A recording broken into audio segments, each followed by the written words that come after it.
Hi guys, Mahesh friends ఆంధ్రప్రదేశ్లో నిరుద్యోగులకు తీపి కబుర్ అనేది ఒక నెలలో వచ్చే అవకాశం ఉన్నట్లుగా తాజాగా సమాచారం అయితే వస్తుంది. ఎందుకంటే ఎప్పటి నుంచో ఎదురు చూస్తున్న ఈ పోలీసు ఉద్యోగ ప్రకటన అనేది మనకు ఈ నెలలో అయితే వస్తుందంట. సో దీనికి సంబంధించి నియామకం అనేది కసరత్తు అయితే కూడా ప్రారంభించింది. ఒక్క పోలీస్ శాఖలోనే 2500 పోస్టుల భర్తీకి అనుమతి అయితే ఆర్థిక శాఖ అయితే ఇచ్చిందంట. మినిస్టీరియల్ విభాగంలో 184 పోస్టుల భర్తీకి తాజాగా ప్రతిపాదన కూడా పంపినట్లుగా సమాచారం. సో ఈ ఆర్టికల్ మనం పరిశీలన చేద్దాం.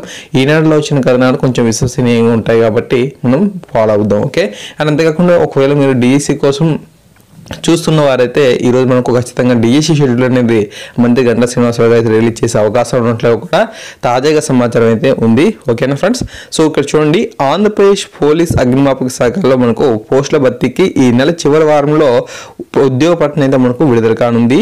ఒక్క పోలీస్ శాఖలోనే 2500 పోస్టుల భర్తీకి ఆర్థిక శాఖ అనుమతి ఇచ్చిన నేపథ్యంలో యూనిట్ల వారీగా పోస్టుల భర్తీ వివరాలను రాష్ట్ర స్థాయి పోలీసు నియామక మండలి సిద్ధం చేస్తుంది.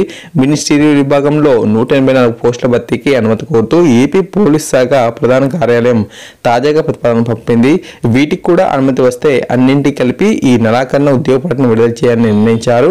నోటిఫికేషన్ తేదీ నుంచి గరిష్టంగా 5 నెలల వ్యవధిలో మొత్తం ఎంపిక ప్రక్రియ పూర్తి చేయాలని లక్ష్యంగా నిర్దేశించుకున్నారు. ఓకే, సో నోటిఫికేషన్ రిలీజ్ చేసిన 5 నెలల్లోపు మనకి యొక్క భర్తీ అనేది ఉండిపోతుందంట. ఓకే, సో ఆన్లైన్ విధానంలో దరఖాస్తు స్వీకరణకు ఏర్పాట్లు కూడా మనకు చేస్తున్నట్లుగా తాజాగా సమాచారం అయితే వస్తుంది. ఓకే, సో గత విధానాలతో చెప్పి మనకు సమాచారం అయితే ఉంది. రాష్ట్ర విభజన తర్వాత తొలిసారి 2016 జూలైలో మనకు 4800 పోస్టుల భర్తీకి ప్రభుత్వం మనకు ఉద్యోగ ప్రకటన జారీ చేసింది. ఆ నియామక ప్రక్రియలో పలు సంస్కరణలు తెచ్చారు.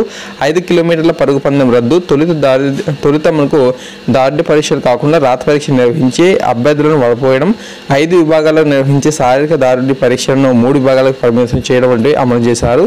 ఈసారి కూడా మనకు ఈ విధానాలతోనే నియామకం ప్రక్రియను చేపట్టాలని ప్రాథమికంగా నిర్ణయించారు.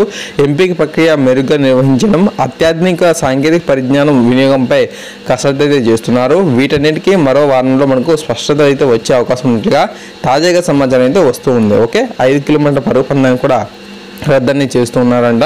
సో గతంలో ఏ విధంగా కండక్ట్ చేస్తారో అదేవిధంగా మనకి ఎగ్జామ్ ఉండే అవకాశం అయితే ఉన్నట్లుగా సమాచారం. ఓకే, ఈ పోస్టుల భర్తీకి సంబంధించి మనకు చాలా మంచి వార్తనే వచ్చిందని చెప్పుకోవచ్చు. అయితే పోస్టుల పరంగా మనం ఊహించుకున్న దానికన్నా తక్కువగా ఉన్నప్పటికీ కూడాను ప్రభుత్వ ఉద్యోగం సాధించాలని ఆశిస్తున్న వారికి ఇది మంచి వార్తే.